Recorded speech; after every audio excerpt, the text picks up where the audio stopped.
Kanchipuram వకుడా silks నాణ్యత మా ప్రాధాన్యత. మదీనాగూడ, మియాపూర్, హైదరాబాద్ లో త్వరలో శుభారంభం. హాయ్ సార్, ఎలా ఉన్నారు? ఓం నమో వెంకటేశాయ. వెంకటాది సంస్థానం బ్రహ్మాండే నాస్తికించిన వెంకటేశ సమోదేవో నా భూతో నా భవిష్యతి. అది ఎందుకు చెప్పారు సార్? ప్రపంచం మొత్తంలో తిరుమల లాంటి ప్రదేశము ఎక్కడా ఉండదు, అక్కడ ఉన్నంత మనశ్శాంతి ప్రపంచంలో ఎక్కడా ఉండదు అని దాని సారాంశం. దానికి ఇంటర్వ్యూకి సంబంధం ఏమైనా ఉందా? నాగ చైతన్య శోభిత జాతకాన్ని మీరు చెప్పడం జరిగింది కదా, అది తప్పని ఇప్పటికైనా ఒప్పుకుంటున్నారా? వేణుస్వామి జాతకం చెప్పినప్పుడు కామెడీ 2-3 ఏళ్ళైనా. మీ జాతకం ఎప్పుడు మారిపోతుంది? మారింది ఆల్రెడీ. మరి ఇదే వీడియో కింద మళ్ళీ పెడతాడు ఎవడో, మళ్ళీ వచ్చిన వారా పంది అని పెడతాడు. ఒక హీరోయిన్ని తయారు చేయాలి అంటే ఎలా తయారు చేయాలో నాకు తెలుసు. ఒక హీరోని సూపర్ స్టార్ని ఎలా చేయాలో నాకు తెలుసు. ఎలా చేస్తారు మీరు? పూజలతోనే అయిపోతుంది. అంటే వాళ్ళకి టాలెంట్ అవసరం లేదు. అసలు టాలెంట్ అనేది ఇండస్ట్రీలో దానంత అమ్మాయిలు ఎందుకు వచ్చి చేయించుకుంటుంటారు పూజలు? ఒక రాజు కావాలంటే రాజ్యం కావాలి, ఒక రాణి కావాలి. అర్థం కాదు. అమ్మాయిలకు బ్రెయిన్ కంటే కూడా వాళ్ళ సడన్గా ఇప్పుడు సెలబ్రిటీలు అందరూ బెట్టింగ్ యాప్లు ఇరుక్కుంటున్నారు. 2025 సంవత్సరంలో సెలబ్రిటీ అనే ప్రతి ఒక్కడు ఏదో సమస్య ఇరుకుతాడు. అది అల్లు అర్జున్తోనే స్టార్ట్ అయింది. రేపు పొద్దున ఈ 11 మంది కూడా. వేణుస్వామి గారు చేసిన తప్పులకి నలిగిపోతూ ఆయన మీద జరుగుతున్న ట్రోల్స్ తీయించడానికి లక్షలు ఖర్చు పెడుతున్నాడనే పబ్లిక్లో టాక్ అనేది నడుస్తుంది. నేను పిచ్చినా కొడుకునా. నేను ఆస్ట్రాలజీలో కానీ బ్రాహ్మణ్ కమ్యూనిటీలో కానీ నేను సన్నీ లియోను. నేను నా బట్టలు నేనే ఇప్పుకుంటా, నేను ఎవ్వరిని ఇప్పనియ్యా. ఒకవేళ నేను అండర్వేర్ ఉంటే అదే అన్న లాగుదామని కూడా వస్తుండే, నేను అది కూడా ఇప్పేసిన. సుప్రీంకోర్టు ఇచ్చిన ఆర్డర్ ప్రకారం నేను వేరే అమ్మాయితో పడుకున్నా. ఆయన లారీ కళ్ళద్దాలు పెట్టుకుంటాడు అని ఒక జ్యోతిష్కుడు నన్ను విమర్శిస్తున్నాడు. అంటే అరే లారీ కళ్ళద్దాలు అది కొనాలంటే ఎంత ఉంటాయి? ఇంకా నువ్వు దాని గురించి మాట్లాడితే నువ్వు ఇక వాడిని కుక్క కంటే హీనంగా నేను చూడాలి తప్ప వాడి గురించి. పాన్ ఇండియా ఆస్ట్రాలజీ 100% తప్పేముంది. US, దుబాయ్ అవన్నీ వెళ్తున్నారంట. కామాఖ్యలో నాన్ వెజ్ ఉండదు, లిక్కర్ ఉండదు అని చెప్పి పబ్లిసిటీ చేశారు. అక్కడికి వెళ్ళే వాళ్ళు క్షుద్ర పూజలు వీళ్ళు వాళ్ళు వెళ్తుంటారు. శ్రీకాళహస్తిలో రేవంత్ రెడ్డి గారి గురించి మాట్లాడారు కాబట్టి ప్రెసెంట్ జనాల్లోని నెగిటివిటీ అని. రేవంత్ రెడ్డి జైలుకు వెళ్ళడానికి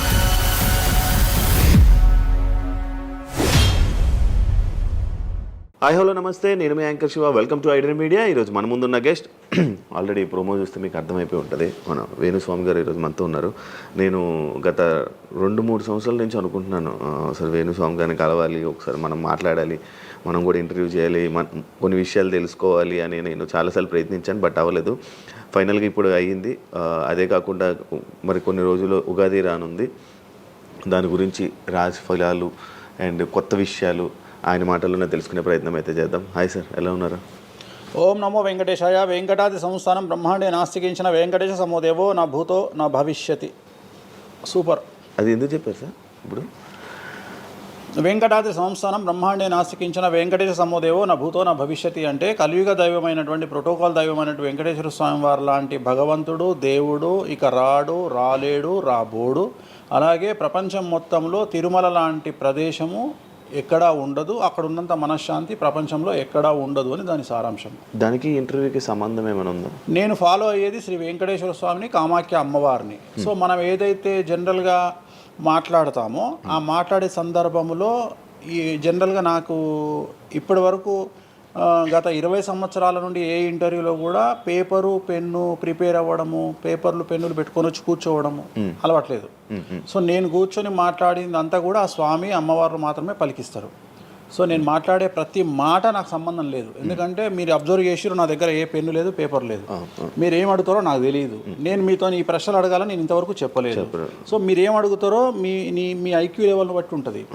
సో నాకు ఆన్సర్ చేసేది స్వామి అమ్మవార్లు ఆన్సర్ చేస్తారు. సో అది చెప్పి ఇంటర్వ్యూలో కూర్చోవడం నాకు అలవాటు. సో ఏదైనా మీరే పలికిస్తారు అనేటువంటి బ్లైండ్ నమ్మకంతో, గుడ్డి నమ్మకంతో ఆ స్వామిని అమ్మవారిని నమ్ముకొని కూర్చుంటాను ఇంటర్వ్యూలో. సో నాకు అలవాటు ఏంటంటే కలియుగ దైవం, ప్రోటోకాల్ దైవం మనం చూస్తుంటాం. మాకు రాముడు ఇష్టము, మాకు శివుడు ఇష్టము. వెంకటేశ్వర స్వామి వద్ద మాత్రమే డబ్బు ఉంటుంది. వేరే వాళ్ళ దగ్గర డబ్బులు ఉండవు. ఉదాహరణ రాముడు ఉన్నాడు, సంవత్సరం నాడు ఒకటే రోజు ఆయన దగ్గరికి పోతాం మనం, అది శ్రీరామనవమి. శివుడు ఉన్నాడు, శివరాత్రి నాడు తప్ప ఎప్పుడూ పోము, కానీ ప్రతిరోజు వెళ్ళేది వెంకటేశ్వర స్వామి వారి దగ్గర. వెంకటేశ్వర స్వామి భోగమైనటువంటి అనుభవిస్తూ ఉంటాడు. ఆయనకు భోగ శ్రీనివాసులు అని వెంకటేశ్వర స్వామి వారు, మనం తిరుపతికి వెళ్తే తిరుపతిలో వెంకటేశ్వర స్వామి వారి దగ్గర చిన్న విగ్రహం ఉంటుంది కింద, దాన్ని భోగ వెంకటేశ్వర స్వామి అంటారు. అంటే ఆయనకున్నంత అనుభవించేదంతా ఆయన్ని అక్కడనే ఆ వెంకటేశ్వర స్వామి వారే అనుభవిస్తారు. సో అందుకని ఆయనకు అంత లగ్జరీ లైఫ్ ఉంటుంది. సో లక్ష్మి కూడా వెంకటేశ్వర స్వామి దగ్గరనే ఉంటుంది. అంటే మన కలియుగంలో ప్రోటోకాల్ దైవం అంటే వెంకటేశ్వర స్వామి. డబ్బును ఎంజాయ్ చేయాలి, డబ్బు రావాలి, లగ్జరీస్ అంటే వెంకటేశ్వర స్వామి. అందుకనే వెంకటేశ్వర స్వామి వారి మాట తీసుకొని మాత్రమే నేను ఇంటర్వ్యూని స్టార్ట్ చేస్తాను. మీకు డబ్బు రావాలి? ఎవరికి? మీకు. నాకు డబ్బు వచ్చింది ఆల్రెడీ, ఎనఫ్. ఎలా వచ్చింది? ఎలా సంపాదించారు? సంపాదించాలనే కసి ఉంటుంది కాబట్టి సంపాదిస్తాం. అంటే నేను ఎలా నమ్ముతా అంటే, ఒక సామెత ఉంటుంది, వీడి జాతకమే బాగుంటే వీడి జాతకాలు ఎందుకు చెప్పుకుంటాడు. సో నా జాతకం బాగుంది అని ప్రూవ్ చేసుకోవడానికి the first ever astrologer range rover వాడేటువంటి జ్యోతిష్కుడు నేను ఒక్కనే ఇండియాలో. సో అన్ని లగ్జరీస్ లైఫ్లో ఎంజాయ్ చేస్తేనే వేరే వాడికి మనం మాట్లాడేటువంటి రైట్స్ ఉంటాయి అనేటువంటిది ఉద్దేశం నాది. ఓకే, ఎగ్జాంపుల్ చెప్తా. ఒక తండ్రి ఒక 10 ఫోటోలు, ఒక Tendulkar photo, Modi photo, Amit Shah photo, ఒక ప్రముఖ హీరోయిన్ నయనతార ఫోటో, లేకపోతే ఒక రేవంత్ రెడ్డి ఫోటో, చంద్రబాబు నాయుడు ఫోటో, ఇట్లన్నీ తీసుకెళ్ళి పెట్టి ఇంట్లోకి వెళ్ళి తన కొడుకును పిలిచి, ఈ ఫోటోల్లో నువ్వు ఎవరు కావాలనుకుంటున్నావు అని అడిగితే వాడు అక్కడ ఉన్నటువంటి ఫోటోల్లో ఏదో ఒక ఫోటో పిక్ చేసుకుంటాడు. కానీ ఏ కొడుకు కూడా నీలాగా కావాలనుకుంటున్నా నాన్న అని చెప్పాడు. ఆ సిగ్గు వీడికి ఉండదు, అలా పెంచగలిగినటువంటి తత్వం వీడికి ఉండదు. సో నేను ఆ టైపు కాదు. నా కూతురు కానీ నా కొడుకు కానీ నీలాగా పెరగాలి నాన్న, నీలాగా నేను ఒక రోల్ మోడల్ అయితే నాన్న అనిపించుకునేటువంటి పరిస్థితి ఉన్నది. మీ ఫోటో కూడా పెడతారు అక్కడ? పెట్టను, నేను అసలు పెట్టను. నా కూతురే ఇవన్నీ నాకు వద్దు అని ఇట్లా పక్కకు జరిపి నేను నీలాగా తయారవుతా అని చెప్తుంది నా కూతురు. So that is my aim. So aim కదా సక్సెస్. నేను ఇవాళ నా కూతురు నన్ను చూస్తే నా తండ్రి నాకు రోల్ మోడల్ అని చెప్తుంది. రోల్ మోడల్ అని చెప్పాలంటే అన్ని రకాలుగా ఉండాలి. మనము ఒక కూతుర్ని చూసుకునే విధానంలో ఉంటుంది, ఒక భార్యను చూసుకునే విధానంలో ఉంటుంది. అలాగే సామాజికంగా మనం మన కూతురికి ఏమి ఇస్తున్నామో, కొడుకుకి ఏమి ఇస్తున్నాము, సమాజంలోకి వాళ్ళని ఎట్లా వదులుతున్నాము అనేటువంటిది కూడా అది ముఖ్యమైనటువంటి విషయం. సో ఇవన్నిటికీ సంసిద్ధతను వ్యక్తం చేయాల్సినటువంటి పరిస్థితి, వీటిని తయారు చేయాల్సినటువంటి పరిస్థితి నా మీద ఉంటుంది. సో నన్ను ఫస్ట్ ఎవరు కూడా క్వశ్చన్ చేయడానికి వీలు లేదు. అంటే నా దగ్గరకు వచ్చేవాడు, వేణుస్వామి నీ జాతకం బాగుంటే నువ్వు జాతకాలు ఎందుకు చెప్పుకుంటావు? సో ఇప్పుడు నేను ఒక హీరోయిన్ని తయారు చేయాలి అంటే ఎలా తయారు చేయాలో నాకు తెలుసు. అంటే ఆమె జాతకంలో యోగం ఉంటే ఆమెను సూపర్ స్టార్ ఎలా చేయాలో నాకు తెలుసు, ఒక హీరోని సూపర్ స్టార్ని ఎలా చేయాలో నాకు తెలుసు. సో ఎలా చేస్తారు మీరు? పూజలతోనే అయిపోతారా? పూజలతోనే అయిపోతారు. అంటే వాళ్ళకి టాలెంట్ అవసరం లేదు? వాళ్ళకి టాలెంట్ జాతకం ఉంటేనే అంటున్నా కదా, యోగం ఉంటేనే అవుతారు కదా. జాతకంలో ఉంటుందని ఉంటుంది, ఒకవేళ ఉన్నదని మనకు కనిపించింది. అవును, వాళ్ళకి ఒకవేళ టాలెంట్ లేకపోతే అసలు టాలెంట్ అనేది ఇండస్ట్రీలో ఎవరికీ ఉండదు. Practice makes perfect. ఓకే, దానంత పనికి మాలిన మాట ఇంకోటి లేదు. శివ రాగానే ఫస్ట్ ఇంటర్వ్యూలోనే ఇరగదీయడు. శివ 1వ ఇంటర్వ్యూకు, శివ 100వ ఇంటర్వ్యూకు నక్కకు నాగలో అనుకున్నంత తేడా ఉంటుంది. మరి శివ ఫస్ట్ ఇంటర్వ్యూలోనే టాలెంట్ ఇరగదీసిండా? Practice makes perfect. అంత ఛాన్స్ ఇవ్వట్లేదు కదా ఇప్పుడు ఇండస్ట్రీలో. ఎవరు ఇక్కడికి వచ్చి ప్రాక్టీస్ చేసుకుంటామంటే ఛాన్సులు రావట్లేదు కదా. ఆటోమేటిక్గా టాలెంట్ అనేది మనము ప్లే చేస్తున్న రోల్స్ను బట్టి వస్తుంది. డైరెక్ట్గా అల్లు అర్జున్ గంగోత్రి సినిమాలో చూసిన అల్లు అర్జున్కు, పుష్ప 3లో చూసిన అల్లు అర్జున్కు కోడిపిల్ల లెక్క కళ్ళు తిరిగి కింద పడతాం అందరం. ఆయన హావభావాలు కానీ, ఆయన ముఖవర్చస్సు కానీ, గంగోత్రి సినిమాలో ఉన్నటువంటి అల్లు అర్జున్కు, పుష్ప 3కి. మరి గంగోత్రిలోనే పుష్ప 3 లాగా ఎందుకు లేడు అల్లు అర్జున్ అంటే? మరి అప్పుడు టాలెంట్ లేదా? సో ఇక్కడ ప్రాక్టీస్ మేక్స్ పర్ఫెక్ట్. అంటే కొన్ని పనికి మాలినటువంటి మాటలు మాట్లాడేటువంటి ఎప్పుడో 50 ఏళ్ళ కింద సామెతలను తీసుకొచ్చి రుద్దే ప్రయత్నం చేస్తారు. సో ఇక్కడ టాలెంట్ అనేది పక్కన పెడదాం, అవకాశం ముఖ్యం. నువ్వు టాలెంట్ ప్రూవ్ చేసుకోవాలంటే అవకాశం ముఖ్యం. శివ అనేవాడు యాంకరింగ్లో తోపు తురుము అని ప్రూవ్ చేసుకోవాలంటే అవకాశం ముఖ్యం. అవకాశం లేకపోతే శివలో టాలెంట్ ఉండదు, ఆ టాలెంట్ డెవలప్మెంట్ ఉండదు. సో ఇక్కడ ఏంది అంటే అవకాశాలు రావడం కోసం మనం ప్రయత్నం చేస్తాం. ఒక సీఎం సీట్ ఎక్కడం కోసం సీఎం ఏం చేస్తాడు అని తెలవాలి అంటే సీట్ ఎక్కాలి. సీట్ ఎక్కిన తర్వాత సీఎంగా ఈయన పనికొస్తాడా రాడని డిసైడ్ అవుతుంది. అట్లనే ఒక అమ్మాయి హీరోయిన్ అయిన తర్వాత ఈ అమ్మాయికి అంత సీన్ ఉందా లేదా అనే విషయం తెలుస్తుంది. సో మనం కనుక నయనతారని తీసుకున్నా, సమంతని తీసుకున్నా, ఏ హీరోయిన్ తీసుకున్నా, ఏ హీరోని తీసుకున్నా, వాళ్ళ ఫస్ట్ సినిమాకు, వాళ్ళ 3వ సినిమాకు, వాళ్ళ 30వ సినిమాకు ఎక్స్ట్రీమ్ చేంజెస్ ఉంటాయి. సో ఇవన్నీ ఎట్లా వస్తున్నాయి అంటే ఫస్ట్ సినిమాకి టాలెంట్ లేదు, వాళ్ళు సానబట్టబడతారు. వాళ్ళకు వచ్చేటువంటి క్యారెక్టర్ల ద్వారా వాళ్ళు ఆ లెవెల్కి వస్తారు. అట్లనే ఒక గ్రామస్థాయి సర్పంచ్ నుండి స్టార్ట్ అయినటువంటి వ్యక్తి వాళ్ళ రాష్ట్రానికి తెలంగాణకు ముఖ్యమంత్రి అయిన రేవంత్ రెడ్డి అంటే ఆయన ప్లానింగు, ఆయన ఎట్లా చేయాలి, ఎట్లా సీఎం కావాలి అనే ఆలోచనల ద్వారా ఇక్కడికి వచ్చిండు. తెలంగాణలో కాంగ్రెస్లో ఎంతోమంది తోపులు తురుములు ఉండగా రేవంత్ రెడ్డి ఎందుకు సీఎం అయ్యిండు అంటే రేవంత్ రెడ్డి టార్గెట్ సీఎం పదవి. మధ్యలో ఉండేవాళ్ళు వేరే వాళ్ళందరూ టార్గెట్ సీఎం పదవి కాదు. కానీ రేవంత్ రెడ్డి మాత్రమే అన్ని కష్టాలు పడ్డాడు. రేవంత్ రెడ్డి మాత్రమే సీఎం టార్గెట్ చేసుకొని వాళ్ళ పదవి వచ్చింది. సో ఇది ప్రాక్టీస్ మేక్స్ పర్ఫెక్ట్. సో మనం ఎంత ప్రాక్టీస్ చేస్తే అంత పర్ఫెక్ట్ అవుతాం. అంతేగాని టాలెంట్ చూపించుకోవాలి అంటే అవకాశం రావాలి. అవకాశం వచ్చిన దాన్ని వాడుకోవాలి. అన్నిటికంటే ధైర్యం కావాలి. There is no development in comfortable zone. కలియుగంలో కంఫర్టబుల్ జోన్లో ఎప్పుడూ డెవలప్మెంట్ ఉండదు. తెలంగాణ రాష్ట్రంలో కాంగ్రెస్ పార్టీలో ఉన్నటువంటి వ్యక్తులను తీసుకుంటే ఒక రేవంత్ రెడ్డి మినహా ఎవరు కూడా జైలుకి వెళ్ళలేదు. రేవంత్ రెడ్డి జైలుకు వెళ్ళడానికి కూడా సంసిద్ధత వ్యక్తం చేసినాడు. అలాంటి ఫైటింగ్ చేసినాడు. అంటే కంఫర్టబుల్ జోన్ దాటి రిస్క్ జోన్లో ఫైట్ చేయడం వల్ల ఇవాళ సీఎం అయినాడు. మిగతా వాళ్ళందరూ ఎక్కడనో దగ్గర భయపడ్డమో, బాధపడ్డమో, వెనకడికి వేయడం వల్లనో వాళ్ళు అక్కడనే ఉండిపోయారు. ఈయన మాత్రమే జైలుకు వెళ్ళి మరీ ఫైట్ చేసి వాళ్ళ సీఎం అయ్యాడు. అంటే ఎవరైతే కష్టపడతారో వాళ్ళకు ఫలితం దక్కుతుంది. ఎవరైతే కంఫర్టబుల్ జోన్లో ఉంటారో వాళ్ళు కంఫర్ట్ లెవెల్ అట్లనే ఉంటుంది. సో సమాజంలో మనం బయటికి వచ్చి ఫైట్ చేసి అన్నిటినీ ఎదుర్కొని 10 మందితో దొబ్బులు తిని సోషల్ మీడియాలో దొబ్బించుకొని కింద కామెంట్లు పెట్టించుకొని బండనాయదవా, దొంగనాయదవా అని కామెంట్లు పెట్టించుకొని సో ఇవన్నీ ఓవర్కమ్ అయ్యి సమాజాన్ని అర్థం చేసుకొని వీళ్ళంతా పనికి మాలిన వెధవలు కామెంట్ల రూపంలోనే ఉంటారు అని మనం ఫైట్ చేస్తూ ముందుకు వెళ్తేనే మనకు లైఫ్ దొరుకుతుంది. ఇప్పుడు రేవంత్ రెడ్డి గారి గురించి మాట్లాడారు కాబట్టి ప్రజెంట్ జనాల్లోని నెగిటివిటీ నేను ప్రిడిక్షన్స్ని కానీ వేరే వాటి చెప్పట్లా. నేను ఒక మంచి విషయాన్ని తీసుకొని మాత్రమే చెప్తా ఉన్నాను. నేను మంచి విషయాన్ని మాత్రమే తీసుకొని చెప్పాను.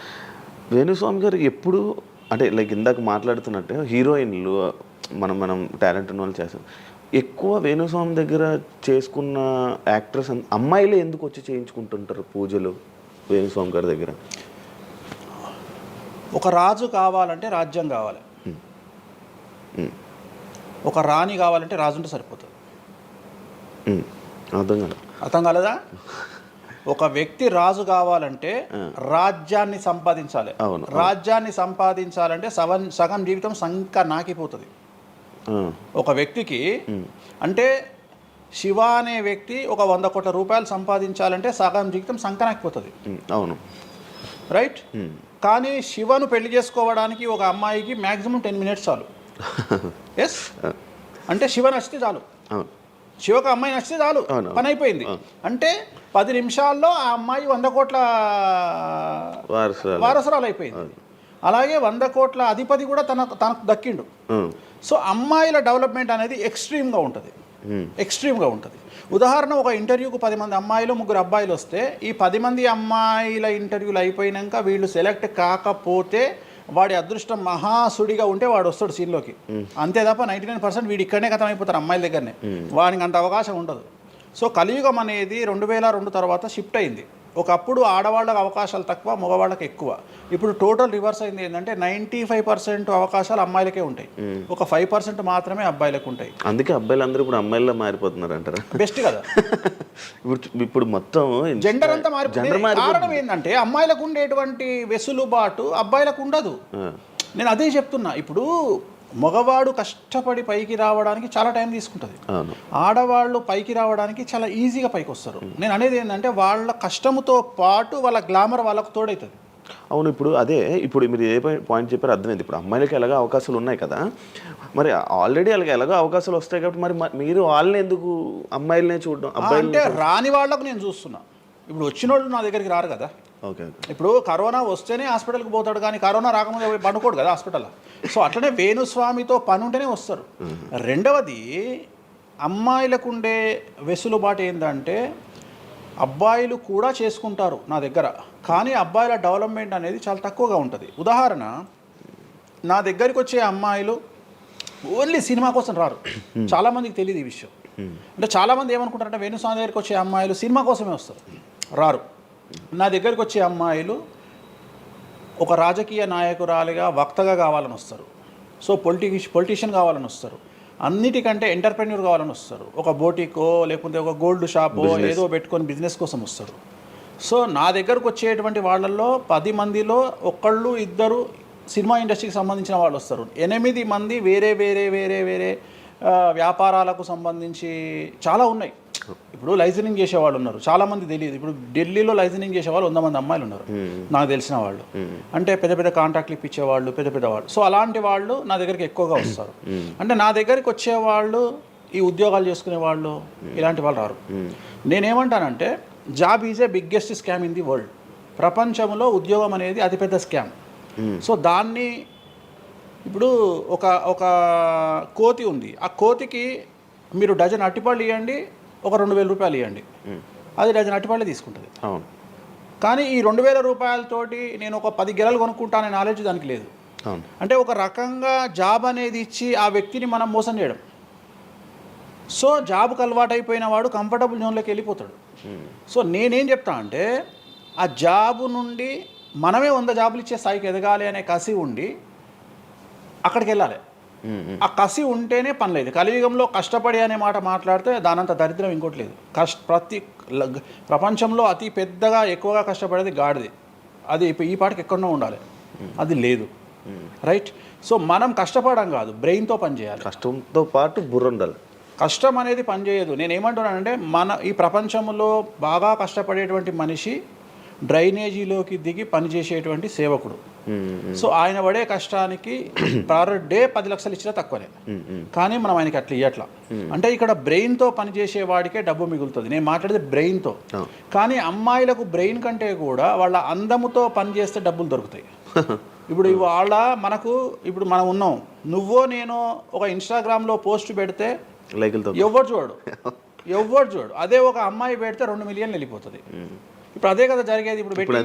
ఇప్పుడు బెట్టింగ్ యాప్స్లోకి వీళ్ళు ఎందుకు వచ్చారంటే వాళ్ళను ట్రాప్ చేసేవాడు కూడా ఈ అమ్మాయిలకు 2 మిలియన్ల ఫాలోవర్స్ ఉన్నారు, కనీసం మిలియన్కు రీచ్ అవుతుంది వీళ్ళ వీడియో అనే ఉద్దేశంతో పెట్టిస్తున్నాడు.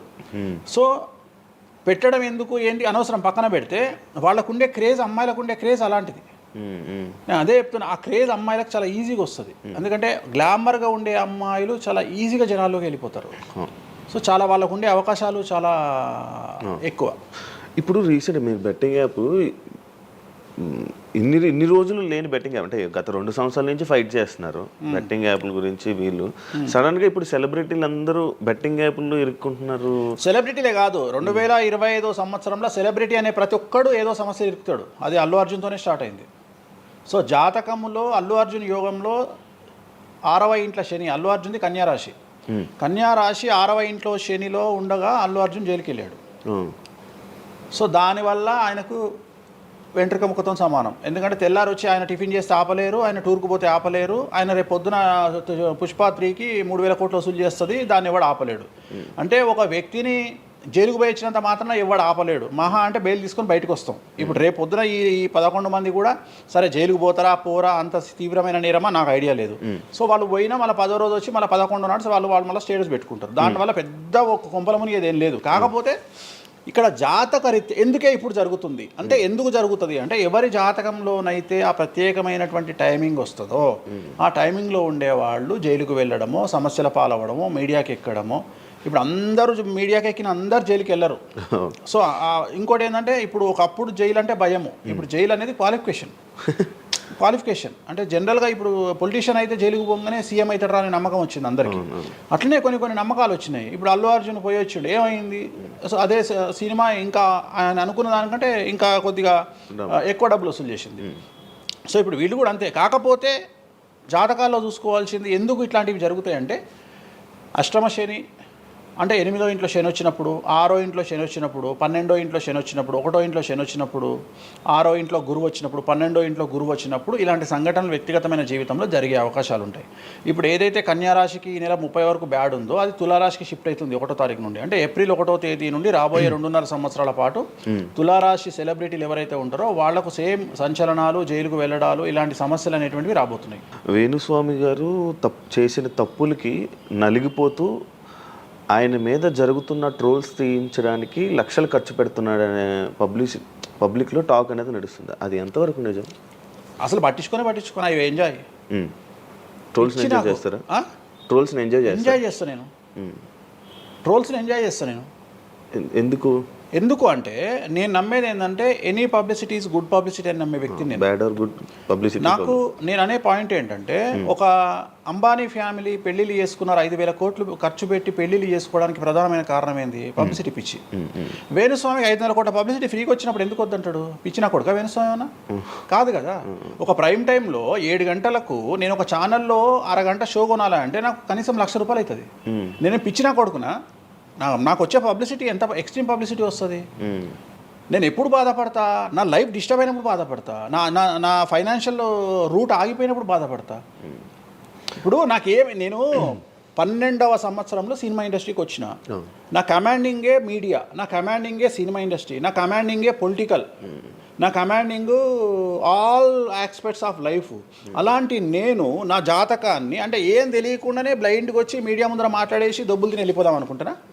అంటే నాకంటూ కొన్ని క్లారిఫికేషన్స్ ఉంటాయి కదా.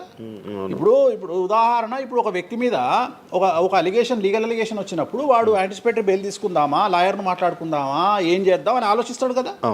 అట్లనే మనం అడవిలోకి వెళ్ళేటప్పుడు టైర్ పంక్చర్ అయితే ఏం చేస్తామని ఆలోచించుకుంటాం కదా. అట్లనే ఒక అడవిలో ట్రావెల్ చేసినప్పుడు మనం ఆలోచించుకొని ట్యాంక్ డీజిల్ ఫుల్ చేయించుకుంటాం కదా. సో అట్లా నాకు ఉండవు ఆలోచనలు. నేను ఆలోచించుకోకుండానే ఇలాంటి పనులు చేస్తున్నా. సో వేణుస్వామిని దెబ్బ కొట్టాలి అన్నా, ఎవరిని దెబ్బ కొట్టాలన్నా ఫైనాన్షియల్గా దెబ్బ కొట్టాలి. బట్ నేను అవకాశం అవతల వాడికి ఇయ్యాను. కారణం ఏంటంటే ఒక ఎలుకలాగానో ఒక పాములాగానో, ఒక ఎలుక కానీ పాము కానీ తన శత్రువుల దాడి నుండి బయటికి రావాలంటే 7 నుండి 8 బొక్కలు చేసుకుంటుంది ఒక హోల్లో. అంటే ఇటు రాడ్ పెడితే ఇటు వెళ్ళిపోతుంది, ఇటు రాడ్ పెడితే ఇటు వెళ్ళిపోతుంది.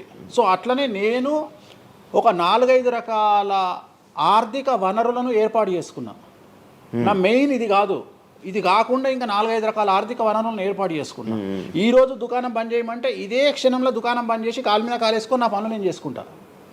సో అంత కంఫర్టబుల్ జోన్లో ఉన్నా నేను.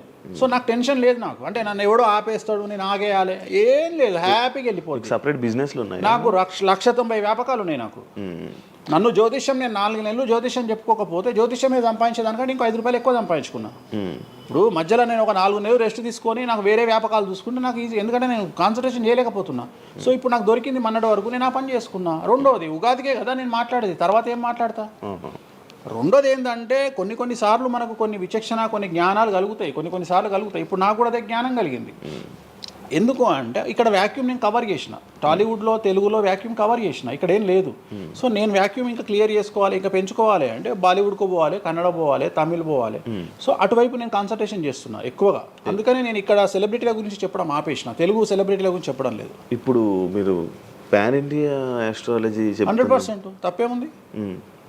అదే విన్నాను రీసెంట్గా. US, దుబాయ్ అవన్నీ వెళ్తున్నారంట. అంటే దాని అర్థం క్లయింటేల్ ఉందనే కదా.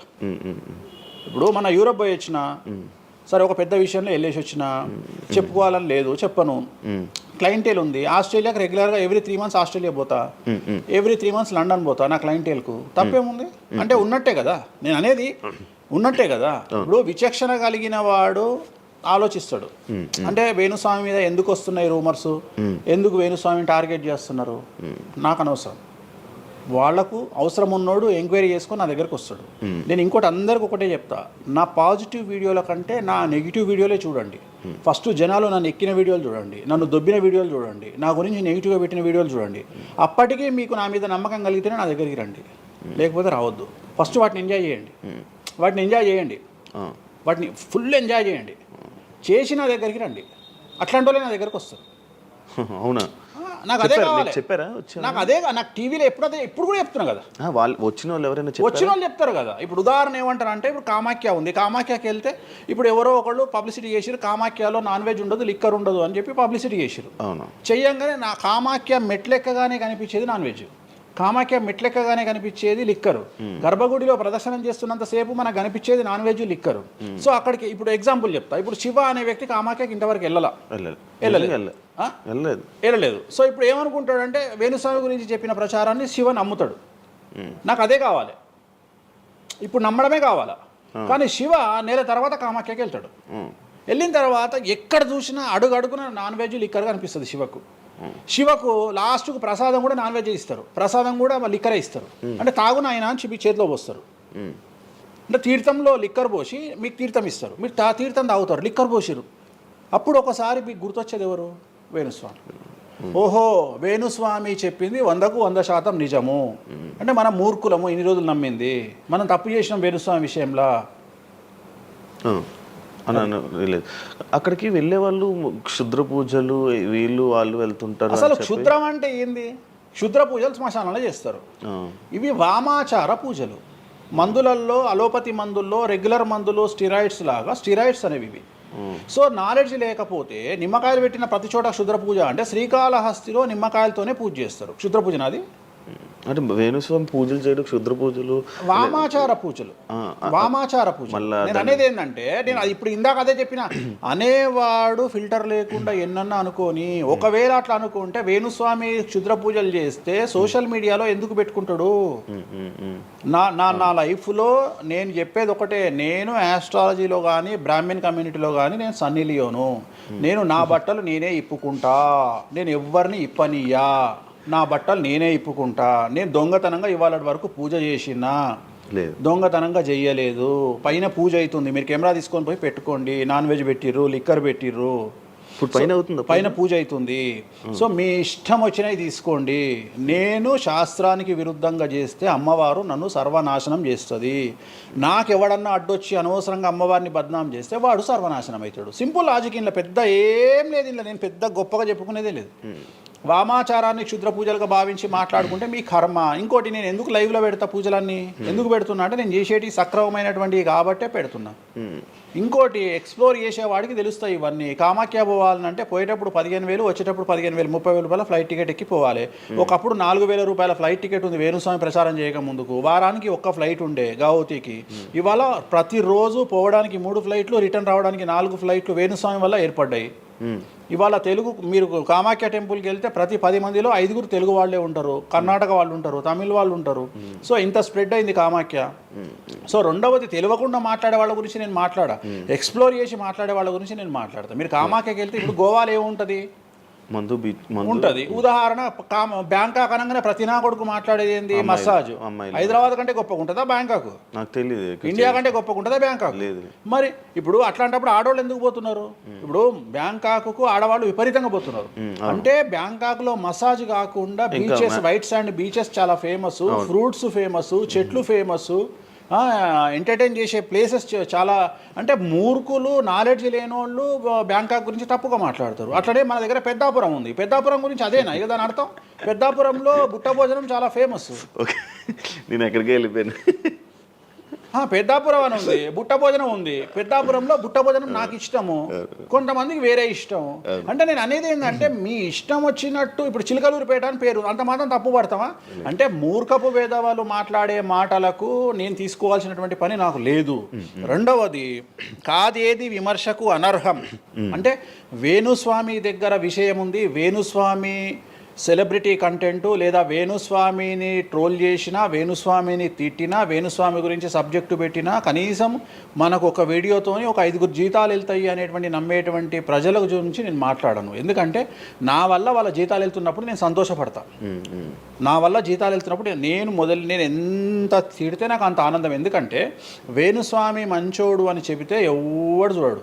వేణుస్వామిని తిడితే 5 లక్షలు చూస్తాడు. 5 లక్షలు అంటే కనీసం 30,000 రూపాయలు. అంటే నాకు తెలియదు సరిగా, ఒక జీతం వెళ్ళిపోతుంది కదా. సో నేను అనే పాయింట్ ఏంటంటే, నన్ను తిడితే నేను అసలు బాధపడను, నన్ను తిడితే నేను సంతోషపడతా. కారణం ఏంటంటే, అట్లీస్ట్ ఆ వీడియోతోని నన్ను ఒక 1000 మంది అన్న గుర్తుపడతారు. ఇప్పుడు ఆస్ట్రాలజీ పరంగా నాకు ఉండే గుర్తింపు నాకు ఉంది, నేను కాదనను. కానీ ఇంకా నా గుర్తింపు నేను పెంచుకోవాలంటే ఎట్లా పెంచుకుంటా, నాతో అయిపోయింది. ఇంతకంటే నేను ఏం చేయలేను. ఇక నేను మ్యాక్సిమం చేసేసిన ఆస్ట్రాలజీలో. ఇప్పుడు వేణుస్వామి అంటే సౌత్ ఇండియాలో వేణుస్వామి అనగానే ఆస్ట్రాలజీ పేరు వస్తుంది, ఆస్ట్రాలజీ అనగానే వేణుస్వామి వస్తుంది. ఎవడు అవునన్నా కాదన్నా నేనే మార్గదర్శకం, దీంట్లో అనుమానమే లేదు. కానీ ఇంతకంటే నాకు ఇంకేదో కావాలి అంటే నేను డబ్బులు, ఇప్పుడు మీరు నా దగ్గరకు వచ్చిరు, ఎక్కడైనా నా నేమ్ ప్లేట్ మీరు చూసిరా? చూడలేదు. నా ఫోటో కనిపిస్తుందా మీకు నా ఆఫీస్లో? లేదు. అది నా రేంజ్, అది నా రేంజ్. నాకు విజిటింగ్ కార్డు ఉండదు, నాకు విజిటింగ్ కార్డు ఉండదు, నాకు నేమ్ ప్లేట్ ఉండదు, నాకు నా ఫోటో ఉండదు ఎక్కడ. అమ్మవారి ఫోటోలు, వెంకటేశ్వర ఫోటోలు తప్ప నా పర్సనల్ ఫోటోలు నేను ఎక్కడ పెట్టుకోను. మీరు నన్ను వేణుస్వామి కాదు ఎల్లయ్య అన్న నేను యాక్సెప్ట్ చేస్తాను.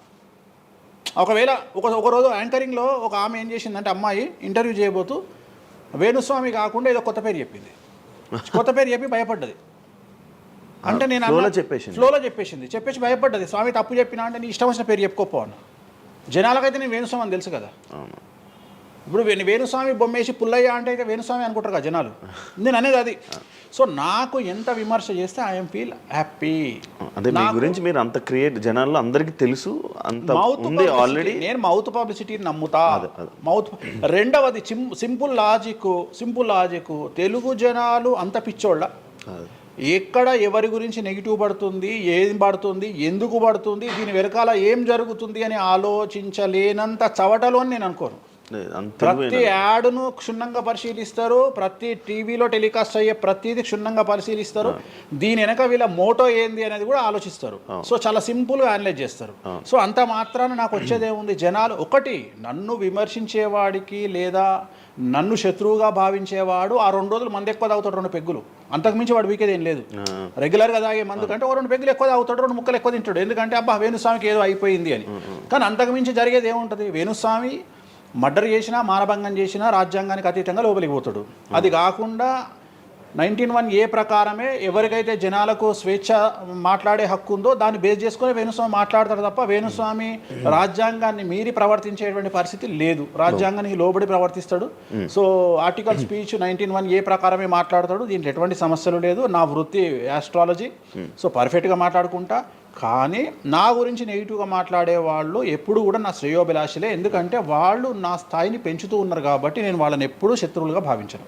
వేణుస్వామి గారితో డేంజర్ అంటే మిగతా కొంతమంది బ్రాహ్మణ లైక్ పంతులు కానీ వీళ్ళు కానీ చెప్పేది ఇది, వేణుస్వామి గారి డేంజరు ఆయన్ని ఒకవేళ ఏమైనా అంటే మళ్ళీ ఆయన పూజలు చేసి మనం నాశనం అయిపోయేలా ఇది కూడా ఆయన చేయగలడు, పవర్స్ ఉన్నాయి. నమ్ముతున్నట్టే కదా, అంటే నాకు వర్తుందనే కదా. అలా అలా అర్థం కాదు, వర్తున్నట్టే కదా. ఇప్పుడు వర్త్ లేకపోతే ఫీల్ కావాలి, భయపడుతున్నారంటే నమ్ముతున్నట్టే కదా. సబ్జెక్ట్ ఉందని నమ్ముతున్నారు కదా. ఓకే ఓకే, పవర్స్ ఉన్నాయి, పవర్స్ నమ్ముతున్నారంటే సబ్జెక్టే కదా. అది తప్పేం లేదే దాంట్లో, దాని తప్పేం లేదు కదా. అంటే నా దగ్గర పవర్స్ నమ్ముతున్నారు కదా, ఇట్ ఈస్ ప్రూవ్డ్ కదా. నేను అనే పాయింట్ ఏంటంటే, నేనేదో జనాల్ని ఉద్ధరిస్తా, నేనేదో జనాలకు పూజలు చేసి వాళ్ళను మంచి చేస్తా అనుకున్నప్పుడు ఫస్ట్ అడిగే క్వశ్చన్ ఏంటంటే, రేపు ఇచ్చినాయాలా నీకు వచ్చిన సమస్యల్ని క్లియర్ చేసుకోరా అంటారు ఫస్ట్. మరి నా సమస్యలను క్లియర్ చేసుకుంటా కదా, లాజికా కాదా? చేస్తారా నిజంగా? నేను అడిగే పాయింట్ మీకు అర్థం కాలా? అర్థమైంది. నేను చెప్తున్నది ఒకటి, నీకు అర్థమవుతున్నది ఏమంటున్నా. నాకు ఒక న్యాయపరమైన చిక్కు వచ్చినప్పుడు దాని నుండి బయటపడడానికి నేను పూజలు చేసుకుంటానా చేసుకోనా? మరి వాటి ద్వారానే కదా నేను జనాలకి. ఇప్పుడు నీకేదన్నా ప్రాబ్లం వచ్చి రేపు పొద్దున వేణుస్వామి గారు నాకు ఈ సమస్య వచ్చింది అంటే సమస్య మీరు ఎప్పుడు నమ్ముతారు? నన్ను మీరు చేశాక అది మీరు నేను బయటపడ్డప్పుడు నమ్ముతారు. అదే మీ సమస్యల నుంచి మీరు బయటపడ్డాక జనాలు నమ్ముతారు. అర్థమైంది. బట్టతల పెట్టుకొని నేను వెంట్రుకలు మొలిపిస్తాను టీవీలో యాడ్ ఇస్తే అమనాబూతులు తిడతారు, అరే నీకే గుండు మీద ఎంటికలు లేవు నువ్వేం మొలికిస్తావురా అని. అట్లనే నేను కూడా నా స్టామినా ఏందో జనాలకు తెలియజెప్పాలి అంటే నేను నా సమస్యల నుండి బయటపడ్డప్పుడే కదా ఎదుటి వ్యక్తికి చేసే రైట్స్ నాకు ఉంటాయని చెప్తున్నా. అంటే ఇప్పుడు మీకు వచ్చిన సమస్యల నుంచి మీరు బయటపడ్డానికి మీకు మీరే పూజ చేసుకున్నారు. ఎందుకు చేసుకో? నా జాతకాన్ని నేను విశ్లేషించుకుంటా కదా. నాకు వచ్చే సమస్య నేను అనుకోను, బట్ నేను సమస్యలు వస్తే వాటిని క్లియర్ చేసుకోవడానికి నాకుండే రెమెడీస్ నాకు ఉంటాయి కదా. మీరు చేశారు ఆ పూజల్లో ఎవరైనా నష్టపోయారా? ఎవరినైనా ఎవరిని నేను అనేది ఏంటంటే మనం బాగుండాలని కోరుకుంటాం. ఇంకోటి ఏంటంటే ఫస్ట్ నేను శత్రువుగా భావించాలి కదా. నేను అంత దూరం ఆలోచించాను. నేను ఎదుటి వ్యక్తిని శత్రువుగా ఎప్పుడు భావిస్తా అంటే వ్యక్తిగతంగా వచ్చి నన్ను కొట్టినప్పుడు నేను భావిస్తా. అంటే నా గురించి చెడుగా మాట్లాడడం అనేది నాకు శత్రువు కాదు, ఎందుకంటే వాళ్ళ వృత్తి అది. బోల్డ్ మంది మాట్లాడతారు అందరితో, అందరూ శత్రువులు. నేను అదే అంటున్నా. ఇప్పుడు ఇదే వీడియో కింద మళ్ళీ పెడతాడు ఎవడో, మళ్ళీ వచ్చిన వారా పంది అని పెడతాడు. ఇప్పుడు నేను వాడిని ఇల్లు ఎత్తుక్కుంటూ పోవాలా నేను? వాడిని ఇల్లు నాకు కనీసం లక్షల్లో క్లయింటేల్ ఉంటుంది. ఈ వీడియో కింద తిడితే తిడితే ఒక 10 మంది తిడతారు. ఈ 10 మంది అలవాటు కాదు, కలియుగ ధర్మము. నేను చాలా ప్రాక్టికల్గా ఉంటా. నేను లేకపోతే ఎంత దమ్ము ఉంటే ధనిష్టలా నేను వచ్చి మందు తాగుతా, నాన్ వెజ్ పెడతా అని చెప్పుకోవాలంటే చాలా విషయం ఉండాలి, మామూలు విషయం కాదు.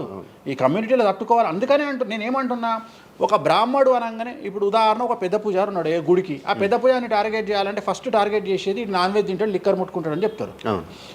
అందుకని నేనే నా బట్టలు ఇప్పేసుకుంటున్నా, అవకాశం లేదు అంటే నేను ఆల్మోస్ట్ అండర్వేర్తో సహా అన్ని ఇప్పేసిన. ఒకవేళ నేను అండర్వేర్ ఉంటే అదే అన్న లాగుదామని ఎవడో వస్తుండే, నేను అది కూడా ఇప్పేసిన. ఇంకేముంది నా నాయన నన్ను ఇప్పడానికి? నా దగ్గర ఏం లేదు కదా. ఇప్పుడు నువ్వేమైనా కొత్తవి చూపిస్తే ఏం చూపిస్తావు? నువ్వేం చూపిస్తావు? సుప్రీంకోర్టు ఇచ్చిన ఆర్డర్ ప్రకారం నేను వేరే అమ్మాయితో పడుకున్నా, అమ్మాయితో ఇష్టంతో పడుకుంటే అది కూడా నాకేం తప్పు లేదు. ఇంకా నువ్వు నాకు ఏం చూపిస్తావు? నేను ఎప్పుడన్నా సామాజికానికి వ్యతిరేకంగా చేసినప్పుడు, శాస్త్రానికి వ్యతిరేకంగా చేసినప్పుడు నువ్వు నా గురించి వ్యతిరేకంగా చూపిస్తావు. అంతే తప్ప నా దగ్గర ఏమున్నాయని చూపిస్తావు? నేను చచ్చే వరకు చూపించలేవు. నేను నన్ను బొందబెట్టే వరకు, నన్ను తగలబెట్టే వరకు నేను తప్పు చేసినా అని చూపించలేవు. నేను చెయ్యను. మీరే చెప్పేసుకుంటున్నారు. నేనే చెయ్యను. నేను ఇప్పుడు పైసలు లేనివాడు, పైసలు పోగొట్టుకున్నవాడు బెట్టింగ్లోకి పోతాడు. లేదా ఇప్పుడు కొత్త వ్యవహారాలు ఉన్నాయి. ఒకడేమో నిధులు దొరుకుతాయని పోతాడు, ఒకడేమో రైస్ పుల్లర్ అని పోతాడు. ఇవన్నీ ఏం కావని తెలుసు, మనకు తెలుసు, వాడికి తెలియదు. వాడు మానసికంగా వీక్ కాబట్టి వాడు సొంతంగా డబ్బులు దొంగతనంగా నాకు అవసరమే లేదురా నాయన. నాకు వేరే వ్యాపకాల నుండి డబ్బులు వస్తున్నప్పుడు లంగ పని చేసే అవకాశం నేనెందుకు చేస్తా? నాకు అవసరమే లేదు. నన్ను లంగ పని చేయమని చెప్తే నేను చెయ్య. నాకు వద్దు. నేను లంగ పని చేసే సవ్వాలే లేదు, నాకు అవసరం లేదు. రెండోది ఏంటంటే నా దగ్గరికి రానంత వరకే నా గురించి నెగిటివ్గా మాట్లాడతారు. ఒక్కసారి నా ఆఫీస్లోకి ఎంటర్ అయ్యారు అంటే వానికే అర్థమైపోతుంది, నీ అమ్మాయి నా కుల్లా ఉన్నాడు రా నాయన, ఈయనతో వేస్ట్, ఈయన దగ్గర ఏం దొరకదు. రెండవది, ఇవాళ ఎక్కడ పడితే అక్కడ కెమెరాలు పెట్టుకొచ్చేటువంటి స్థాయిలో ఇది మనకు సైన్స్ పెరిగింది. ముక్కు పుల్లలు కూడా పెట్టుకొస్తారు, చౌకమ్మలు కూడా పెట్టుకొస్తారు. నేను లంగ పని చేస్తే కూర్చొని 2 నిమిషాలు దొరకబట్టి టెలికాస్ట్ చేస్తారు. కానీ మాటలున్నాయి, క్లారిటీ సాక్ష్యం లేదు. ఇక మరి ఏం చేస్తాను నేను? పోనీ నేను అందరిలాగా దాచిపెట్టే మనిషిని కాదు, దొంగతనంగా లంగపనంగా డోర్లు అన్నీ కుల్లా ఉన్నాయి. మీరు ఎక్కడికొచ్చినా మాట్లాడి నా ఆఫీస్లో ఏమైనా చేయండి, ఓపెన్గా పూజలు చేస్తా. ఇంకోటి వేరేటోడు పెట్టే కానీ నేనే పూజ పెడుతున్నా. ఇంకోటి రెండోది, బాటిల్ కూడా నా చేతిలో పట్టుకొని అమ్మవారికి నైవేద్యం చేస్తున్నా. పోనీ నేను బాటిల్ దొంగతనంగా ఇది మందు బాటిల్ కాదు అని చెప్తలేను, blue label bottle, royal silver bottle నేనే పోసి మరి అమ్మవారికి నైవేద్యం చేస్తున్నా. ఇంకా ఎక్కడనే దాబరికం ఉంది. ఇంకా బాటిల్స్ కూడా కాస్ట్లీ, అంటే పెద్ద గెస్టులకే అవి పెద్ద వాళ్ళ విఐపి రేంజ్ని బట్టి పెడతాం. నార్మల్ వాళ్ళు వస్తే వాళ్ళకి తగ్గట్టి వాళ్ళ ఇష్టం. ఇప్పుడు ఉదాహరణ బాలయ్యబాబుకి చేస్తే మ్యాన్షన్ పెడతాం. కొంతమంది ఎన్ఎస్సి అంటే ఇప్పుడు ఉదాహరణ మొన్న ఎవడో విమర్శిస్తుండు నన్ను. ఆయన లారీ కళ్ళద్దాలు పెట్టుకుంటాడు అని ఒక జ్యోతిష్కుడు నన్ను విమర్శిస్తున్నాడు. అంటే అరే లారీ కళ్ళద్దాలు అది కొనాలంటే కాశీ దాకా దేకాలి. ఎంత ఉంటే అంటే మన లైఫ్లో దాని వాల్యూ తెలియదు. అదే కుక్కకేం తెలుసు కుసుమపు వాసన, నెయ్యి గురించి ఏం తెలుసు కుక్క కంటే. వాడు ఏదో మాట్లాడతాడు. వాడు మాట్లాడినప్పుడు నేను వాడి మీద పీటీఏ చూపిస్తా. అరే నా కళ్ళద్దాల గురించి మాట్లాడుతున్నాడు, ఆ కళ్ళద్దాలు నీ జీవితంలో చేతులు కూడా పట్టుకొని చూడలేవురా నువ్వు. ఇంకా నువ్వు దాని గురించి మాట్లాడితే నువ్వు ఇక వాడిని కుక్క కంటే హీనంగా నేను చూడాలి తప్ప వాని గురించి వాని మీద నేను సింపతి చూపిస్తా తప్ప నేను కోపానికి ఎందుకు వస్తా?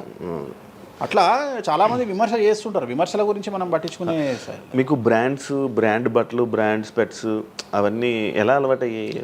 అంటే ఎలా అలవాటయ్యాయి అంటే ఇప్పుడు కూడా చెప్తా, జాతక రీత్యా శుక్రుడు ఎవరికైతే కొద్దిగా నీచంలో ఉంటాడో వాళ్ళు ప్రతి శుక్రవారం నాడు పర్ఫ్యూమ్ కొట్టుకోవాలి. శుక్రుడు అంటే లగ్జరీస్. ఓకే. శుక్రుడు జాతకంలో శుక్రుడు గ్రహం నేను మాట్లాడేది. శుక్రగ్రహం వీక్ ఉన్నప్పుడు ప్రతి శుక్రవారం నాడు పర్ఫ్యూమ్ కొట్టుకోవాలి. అండ్ ఒక పెగ్గు 30 ml కాచేయాలి. తాగుమని చెప్తే వేణుస్వామి చెప్పిండు కదా అని ఒక ఉద్యమంలాగా తాగొద్దు. ఒక 30 ml స్కాచ్ తాగాలి. అట్లా ఒక 3 నెలలు చేసిన తర్వాత డెవలప్మెంట్ ఏందో మీకే కనిపిస్తుంది. డెవలప్మెంట్ ఏందో మీకే కనిపిస్తుంది. మళ్ళీ వేణుస్వామి మందు తాగేమన్నాడు అని కాంట్రవర్సీ కావచ్చు. డాక్టర్లే చెప్తారు, 30 ml తాగితే హార్ట్కి మంచిది, బీపీకి మంచిది అని చెప్తారు.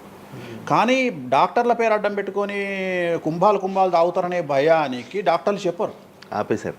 30 ml అనేది చాలా మంచిది. బట్ నేను రోజు తాగమంటలేను. శుక్రవారం నాడు మాత్రమే, అది కూడా శుక్రుడు నీచంలో ఉంటే, శుక్రుడు 6వ ఇంట్లో, 12వ ఇంట్లో, 8వ ఇంట్లో ఉన్న, శుక్రుడి మీద శని దృష్టి ఉన్న జాతకరీత్యా మీరు శుక్రవారం నాడు 30 ml పెగ్గు తాగండి నైటు. అది కూడా ఫ్యామిలీతోని మహమ్మద్ రఫీ పాటలు పెట్టుకొని, ఏఆర్ రెహమాన్ పాటలు పెట్టుకోనో, ఇళయరాజా పాటలు పెట్టుకొని ఆ పెగ్గు తాగి ఆ పాటలు ఎంజాయ్ చేసి పండుకోండి హ్యాపీగా. సో మీ లైఫ్ ఎట్లుంటుందో చూడండి. నేను మాట్లాడేది వ్యాపారమో ఇతర ఉద్యోగం చేసే వాళ్ళ గురించి కాదు. ప్రత్యేకించి 100 రూపాయల దగ్గర 1,00,000 రూపాయలు సంపాదించగలిగి రియల్ ఎస్టేట్ వ్యాపారులు, వ్యాపారస్తులు, పొలిటీషియన్స్, పెద్ద పెద్ద వాళ్ళ గురించి మాట్లాడుతున్నా. టీచర్లు, అటెండర్ల గురించి నేను మాట్లాడతలేను. టీచర్ ఎంత తాగినా తాగుడు మిగులుతుంది తప్ప పైసలు రావు, ఎందుకంటే ఆయన జీతం అంతే కాబట్టి. సో ఎక్కడైతే పెరగడానికి ఆస్కారం ఉంటుందో వాళ్ళ గురించి మాట్లాడుతున్నా. సో ఇది కూడా మంచిది రెమెడీ. సో ఇలాంటి రెమెడీలు చెప్పాలంటే వేణుస్వామి చెప్తాడు కానీ వేరేటోడు చెప్పాడు.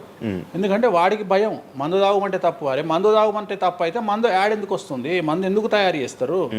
సో ఇదన్నీ అందుకనే దేశ కాలమాన పరిస్థితి. కసినో తీసుకుపోయి గోవాలో పెడితేనేమో లీగలు, హైదరాబాద్లో పెడితే ఇల్లీగలు.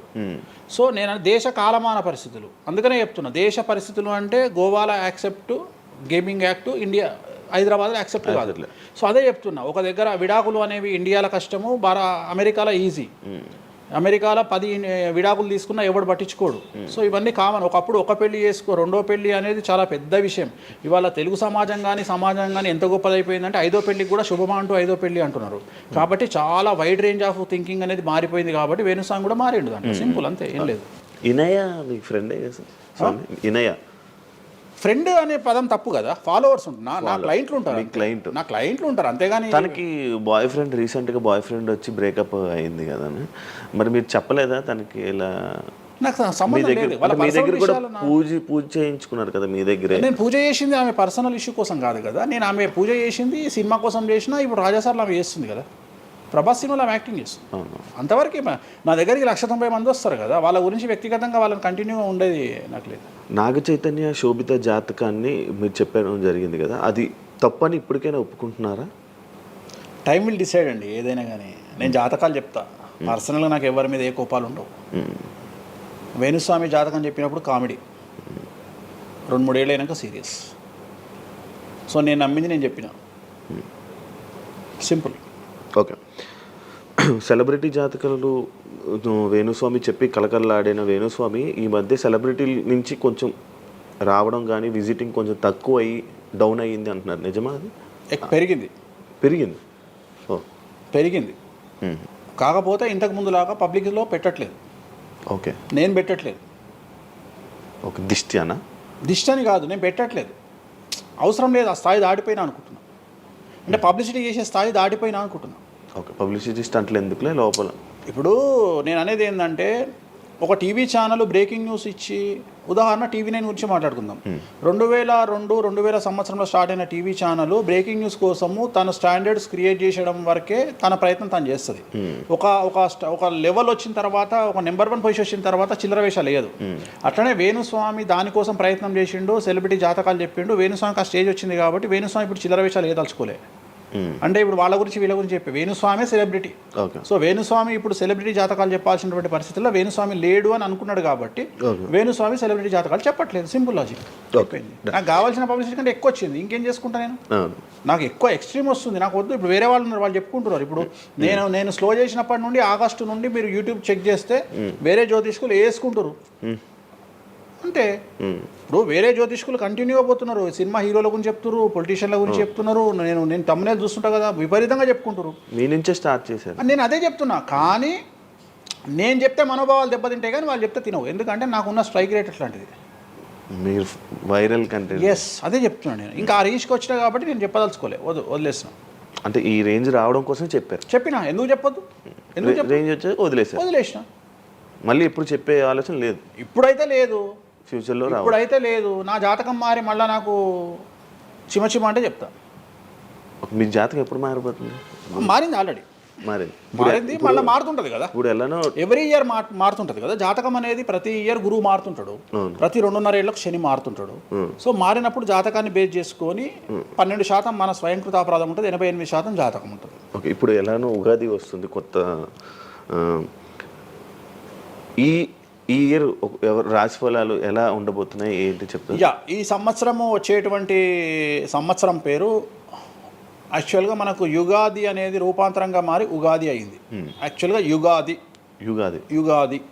అది ఉగాదిగా మారింది. ఈ సంవత్సరము పేరు శ్రీ విశ్వ వసునామ సంవత్సరము. ఈ సంవత్సరానికి అధిపతి రవి అంటే సూర్యుడు. సో ఈ సంవత్సరము ఎలా ఉండబోతుంది ఓవరాల్ సంవత్సరము అంటే, రవి అంటే రాజు, రాజకీయాలు, పబ్లిసిటీ, ఈ మూడు రవి కమాండ్ చేస్తాడు. అంటే ఈ సంవత్సరము బాగా బాగా బాగా ఎఫెక్ట్ అయ్యేటువంటి వాళ్ళలో రాజకీయ నాయకులు నెంబర్ 1 పొజిషన్లో ఉన్నారు. దేశాలు ఉన్నాయి అంటే దేశాల మధ్యన, రాష్ట్రాల మధ్యన యుద్ధ వాతావరణము, రాజుల మధ్యన వైరము, రాజులకు ప్రాణగండము, రాజులకు కారాగార వాసము, ప్రకృతి వైపరీత్యాలు, మరీ ముఖ్యంగా అగ్ని ప్రమాదాలు, విమాన ప్రమాదాలు, పడవ ప్రమాదాలు, రైలు ప్రమాదాలు, సో అనుకోని ప్రదేశాలలో అగ్ని ప్రమాదాలు, అలాగే సునామీ హెచ్చరికలు, అలాగే నగరాల్లో విపరీతమైన వర్షపాతము, అండ్ మరీ ముఖ్యంగా ఈ సంవత్సరం విడాకుల సంఖ్య చాలా ఎక్కువ. అలాగే వీటిలో పాజిటివ్ తీసుకుంటే ఆడవారికి విపరీతమైన రాజయోగము, అంటే ప్రాముఖ్యత అనేది ఈ సంవత్సరం ఆడవారికి పెరుగుతుంది. అలాగే 25 సంవత్సరాల నుండి 35 సంవత్సరాల యువతలో ఎక్కువగా కార్డియాక్ అరెస్ట్లు అంటే చనిపోవడము, అలాగే కన్ను లేదా చర్మానికి హార్ట్, లివరు సంబంధించినటువంటి ఏదైనా ఒక వైరస్ బాధించే అవకాశము. సో ఇవన్నీ కూడా ఈ సంవత్సరం ఉన్నాయి. దీనికి కారణం షష్టగ్రహ కూటమి అని మీనరాశిలో ఏర్పడుతోంది. సో షష్టగ్రహ కూటమి 2019 డిసెంబర్లో ఏర్పడ్డప్పుడు మనకు కరోనా వచ్చింది. అలాగే ఈ సంవత్సరము మార్చ్ 30వ తేదీ 2025 సంవత్సరంలో మనకు మళ్ళీ షష్టగ్రహ కూటమి మీనరాశిలో ఏర్పడుతోంది. సో దీనివల్ల సుమారు మేషరాశి, సింహరాశి, తులారాశి, ధనుస్సు రాశి, మీనరాశి వాళ్ళు చాలా చాలా సమస్యల బారిన పడేటువంటి అవకాశాలు ఉన్నాయి. ఇది ఓవరాల్ సంవత్సర ఫలితం. ఇక మేషాది మీనరాశిలో ద్వాదశ రాశులు కనుక తీసుకున్నట్టయితే, మేషరాశి గురించి తీసుకుంటే, మేషరాశికి ఎవరైతే 1995 నుండి 2003 మధ్యన జన్మించి ఉన్నారో వాళ్ళందరికీ ఈ సంవత్సరము 2వసారి ఏలినాటి శని ప్రారంభమవుతూ ఉంది. సో 2వసారి ఏలినాటి శని అనేది చాలా డేంజరు. సో న్యాయపరమైన చిక్కులు, ఆర్థికపరమైన చిక్కులు, సమాజంలో చెడ్డ పేరు, అనారోగ్య సమస్యలు, అలాగే ఆర్థిక అస్తవ్యస్తము, అంటే సరి అయినటువంటి నిర్ణయాలు తీసుకోకుండా ల్యాండ్ కొన్నా, ప్లాట్లు కొన్నా, ఫ్లాట్లు కొన్నా, ఇండ్లు కొన్నా లిటిగేషన్ అయ్యే అవకాశము, పెట్టుబడిలో విపరీతమైన ధన నష్టము, అలాగే తల్లిదండ్రులలో ఒకరికి ప్రాణగండాలు. సో ఇవన్నీ, అలాగే వీసాలు రిజెక్ట్ అవ్వడము, H1B వీసాలు క్యాన్సిల్ అవ్వడము, ఇండియాకు రావడం వేరే దేశం నుండి, ఉద్యోగం కోల్పోవడము, అలాగే ఆర్థిక నష్టము, ఇవన్నీ కూడా కనిపిస్తూ ఉన్నాయి ఈ సంవత్సరం మేషరాశి వారికి. మరి ఏం చేయాలా అంటే, నలుపు రంగు దుస్తులకు దూరంగా ఉండాలి. తిరునల్లార్ శనీశ్వర ఆలయంలో ప్రత్యేకమైన శని పూజ నిర్వహించుకోవడం ద్వారా సమస్యల నుండి బయటపడేటువంటి అవకాశాలు 100కి 100% ఉన్నాయి. నెక్స్ట్ వృషభ రాశి. ఈ సంవత్సరం 100కి 100% అనుకూలంగా ఉన్నటువంటి రాశి వృషభ రాశి. పట్టిందల్లా బంగారంగా ఉంటుంది, ఏది చేసినా సక్సెస్ కనిపిస్తుంది. గత 5 సంవత్సరాల నుండి పడుతున్నటువంటి కష్టాలన్నీ తొలగిపోతాయి. సో ఆర్థికంగా విపరీతంగా ఉంటుంది. వ్యాపారంలో రూపాయికి 10 రూపాయల లాభం వస్తుంది. ఉద్యోగస్తులకు ట్రాన్స్ఫర్స్ ఉంటాయి, ప్రమోషన్లు ఉంటాయి. ప్రభుత్వ ఉద్యోగస్తులకు మ్యూచువల్ కింద భార్యాభర్తలు ఒకే ప్రదేశానికి వచ్చేటువంటి అవకాశాలు కనిపిస్తూ ఉన్నాయి. విద్యార్థులకు ఉత్తీర్ణత శాతం ఉంటుంది. అలాగే కోరుకున్నటువంటి యూనివర్సిటీలో ప్లేస్మెంట్స్ దొరుకుతాయి. అలాగే విదేశీ వీసాలు అప్రూవ్ అవుతాయి. రైతులకు 2 పంటలు అనుకూలంగా ఉంటాయి. కళాకారులకు మంచి కార్యక్రమాలు వస్తాయి. విదేశాల్లో కార్యక్రమాలు నిర్వహిస్తారు కళాకారులు. సో ఏ రకంగా తీసుకున్నా వృషభ రాశి వారికి అనుకూలమైన ఫలితాలు ఉన్నాయి, ఎటువంటి రెమెడీస్ అవసరం లేదు. నెక్స్ట్ మిథున రాశి. సో వ్యయ గురువు నుండి జన్మ గురువులోకి మారుతున్నటువంటి గురువు వల్ల విపరీత రాజయోగం అనేటువంటిది మిథున రాశి వారికి గోచరిస్తూ ఉంది. సో మిథున రాశి వారికి ఈ సంవత్సరం పట్టిందల్లా బంగారంగా ఉంటుంది. ఇంతకుముందు చెప్పినట్టుగా ఈ రాశికి కూడా 100కు 100% అనుకూలంగా ఉంది. మరీ ముఖ్యంగా రాజకీయ నాయకులకు అన్ఎక్స్పెక్టెడ్ పాజిటివ్ థింగ్స్ జరగడం ఈ సంవత్సరం గమనించాల్సినటువంటి విషయం. అవివాహితులకు వివాహయోగ సూచనలు, సంతానం లేని వారికి సంతాన యోగము, ఉద్యోగం లేని వారికి ఉద్యోగము, ట్రాన్స్ఫర్స్ కోరుకునే వారికి ట్రాన్స్ఫర్స్, అలాగే అన్ని రంగాల్లో పనిచేసేటువంటి వారికి, ప్రభుత్వ ప్రైవేటు ఉద్యోగాల్లో ఉండేవారికి పాజిటివ్ థింగ్స్, ప్రమోషన్లు, ట్రాన్స్ఫర్స్, వ్యాపారస్తులకు అనుకూలతలు ఇవన్నీ కూడా కనిపిస్తూ ఉన్నాయి. స్త్రీలకు మరీ ముఖ్యంగా అనుకూలంగా ఉండబోతూ ఉంది. సో మిథున రాశి వారికి ఎటువంటి సమస్యలు ఈ సంవత్సరం లేవు. సో నెక్స్ట్ వచ్చే రాశి కర్కాటక రాశి. సో కర్కాటక రాశి వారికి సంబంధించి 100కు 90% అనుకూలమైనటువంటి ఫలితాలు ఉన్నాయి. 10% సమస్య ఏమిటి అంటే మే 9, 2025 నాడు గురువు వ్యయంలోకి వస్తూ ఉన్నాడు. మిథున రాశి ప్రవేశం అనేటువంటిది గురువు వ్యయంలోకి వస్తూ ఉన్నాడు. అది ఒక్కటే ఒక సమస్య కనిపిస్తూ ఉంది. సో 90% చాలా అనుకూలంగా ఉండబోతూ ఉంది. అష్టమ శని వెళ్ళిపోతుంది. 9వ ఇంట్లోకి శని భాగ్యస్థానంలోకి వస్తున్నాడు. సో అనుకూలమైనటువంటి ఫలితాలు ఉన్నప్పటికీ ఎవరైతే కర్కాటక రాశి జాతకులు 60 సంవత్సరాలు దాటి ఉంటారో వాళ్లకు సమస్యలు అనేటువంటివి, ఆరోగ్యపరమైన ఇబ్బందులు అనేటువంటివి కనిపిస్తున్నాయి.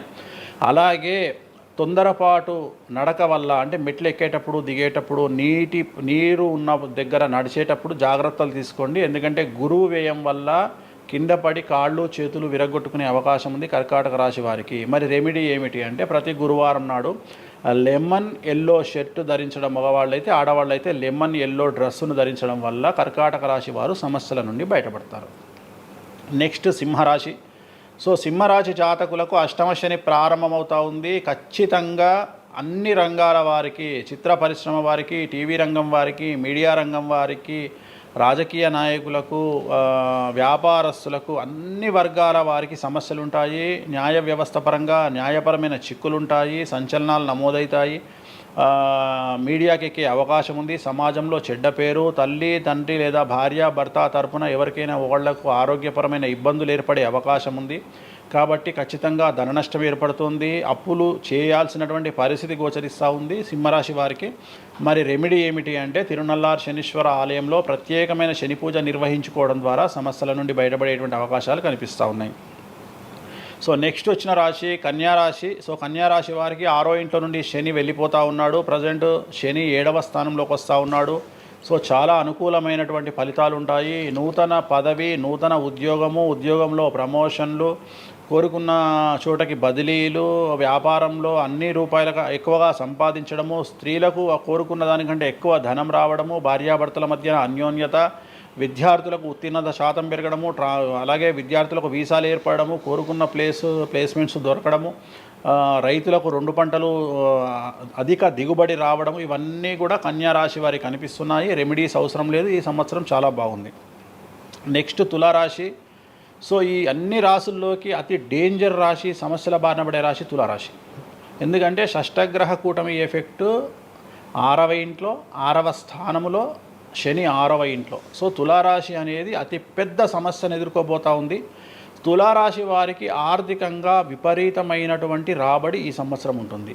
డబ్బు మినహా అన్ని రకాలుగా మీకు సమస్యలు ఉంటాయి. డబ్బు కోరుకున్న దానికంటే ఎక్కువగా వస్తుంది. కానీ న్యాయపరంగా, ఆర్థిక పరంగా, సామాజికంగా తప్పుడు నిర్ణయాలు లేదా తప్పుడు సమస్యలు లేదా సమాజంలో చెడ్డ పేరు, సమాజంలో సంఘంలో చెడ్డ పేరు, ఆరోగ్యపరమైన ఇబ్బందులు, న్యాయపరమైన చిక్కులు. సో తులారాశి వారికి ఏ విధంగా తీసుకున్నా ఒక డబ్బు మినహా మిగతా అన్ని సమస్యలే. డబ్బు రాబడి మాత్రమే గొప్పగా కనిపిస్తూ ఉంది. అన్ని సమస్యలే కనిపిస్తూ ఉన్నాయి. తిరునల్లార్ శనీశ్వర ఆలయంలో ప్రత్యేకమైన శని పూజ నిర్వహించుకోవడం ద్వారా సమస్యల నుండి బయటపడతారు. సో నెక్స్ట్ వృశ్చిక రాశి. సో వృశ్చిక రాశి వారికి అర్ధాష్టమ శని వెళ్ళిపోతూ ఉంది. సో చాలా అనుకూలంగా ఉంటుంది. కళాకారులకు, సినిమా స్టార్స్కు, టీవీ వాళ్లకు, మీడియా వాళ్లకు చాలా అనుకూలంగా ఉండబోతూ ఉంది. రాజకీయ నాయకులకు విశేషించి యోగకాలంగా భావించాల్సి ఉంటుంది. విద్యార్థులకు ఉత్తీర్ణత శాతం పెరుగుతుంది. వీసాలు దొరుకుతాయి. అలాగే విదేశాలకు వెళ్ళే వారికి ఉద్యోగాలు దొరుకుతాయి. అలాగే ఉత్తీర్ణత శాతం పెరుగుతుంది. ప్రేమ వ్యవహారాలు ఫలిస్తాయి. భార్యాభర్తల మధ్యన అన్యోన్యత ఉంటుంది. అవివాహితులకు వివాహ సూచనలు ఉంటాయి. అలాగే సంతానం లేని వారికి సంతానం ఉంటుంది. సో వృశ్చిక రాశి వారికి అన్ని రంగాల, అన్ని వర్గాల వారికి పూర్తి అనుకూలతలు ఉంటాయి. రెమెడీస్ ఏమీ లేవు, నెగిటివ్స్ ఏమీ లేవు. సో నెక్స్ట్ ధనుస్సు రాశి. ధనుస్సు రాశి వారికి ఈ నెల మార్చి 30 ఉగాది నుండి అర్ధాష్టమ శని ప్రారంభమవుతూ ఉంది. సో కొన్ని సమస్యలు, ఆర్థికపరమైన ఇబ్బందులు ఉంటాయి. పెట్టుబడుల విషయంలో జాగ్రత్తగా ఉండండి. మరీ ముఖ్యంగా తల్లికి సంబంధించిన ఆరోగ్యం మిమ్మల్ని కలవరపెట్టవచ్చు. సో తల్లిగారి ఆరోగ్యం పట్ల జాగ్రత్తలు తీసుకోండి. అలాగే పెట్టుబడుల విషయంలో జాగ్రత్తలు తీసుకోండి.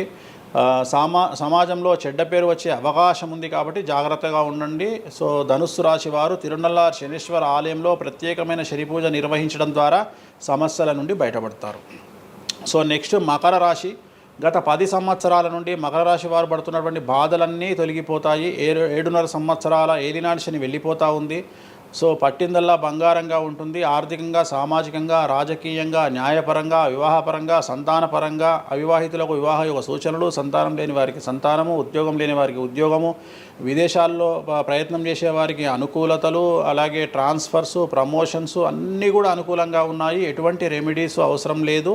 కానీ ఒకే ఒక్క విషయం, భార్యాభర్తల మధ్యలో గొడవలు వచ్చేటువంటి అవకాశాలు కనిపిస్తూ ఉన్నాయి. మకర రాశి వారికి ఎడబాటు కనిపిస్తూ ఉంది. ఆ ఒక్క విషయంలో జాగ్రత్తలు తీసుకోండి, కోపాన్ని తగ్గించుకోండి. సో నెక్స్ట్ కుంభరాశి.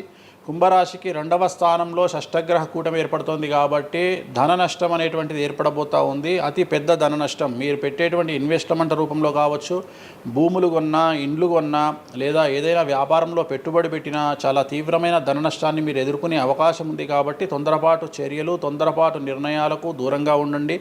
నలుపు రంగు కార్లకు, నలుపు రంగు వస్తువులకు దూరంగా ఉండండి. తిరునల్లార్ శనీశ్వర ఆలయంలో ప్రత్యేకమైన శని పూజ నిర్వహించడం ద్వారా కుంభరాశి జాతకులు సమస్యల నుండి బయటపడతారు. ఇక చివరిదైనటువంటి రాశి మీనరాశి. మీనరాశి వారికి జన్మంలో అంటే మీనరాశిలోనే షష్టగ్రహ కూటమి ఏర్పడతా ఉంది. సో చాలా సంచలనాలు ఉంటాయి. నెగిటివ్సే కనిపిస్తూ ఉన్నాయి, పాజిటివ్స్ ఒక్కటి కూడా కనిపించడం లేదు. ఆర్థికంగా, న్యాయపరంగా, సామాజికంగా, ఆరోగ్యపరంగా, కుటుంబపరంగా అన్ని రకాల ఇబ్బందులు ఎదుర్కొంటారు. సంచలనాలు ఫేస్ చేయాల్సి వస్తుంది. కుటుంబంలో ఆరోగ్యపరమైన ఇబ్బందులు ఉంటాయి, ఆర్థికపరమైన నష్టాలు ఉంటాయి, భార్యాభర్తల మధ్యన గొడవలు ఉంటాయి, ఎడబాటుకు దారితీసే అవకాశం ఉంది. తల్లిదండ్రుల్లో వారికి ప్రాణగండం కనిపిస్తూ ఉంది. సో చాలా సమస్యలు మీనరాశి వారు ఫేస్ చేసే అవకాశం ఉంది. తిరునల్లార్ శనీశ్వర ఆలయంలో ప్రత్యేకమైన శని పూజ నిర్వహించడం ద్వారా ఈ సమస్యల నుండి బయటపడేటువంటి అవకాశాలు ప్రస్ఫుటంగా కనిపిస్తున్నాయి.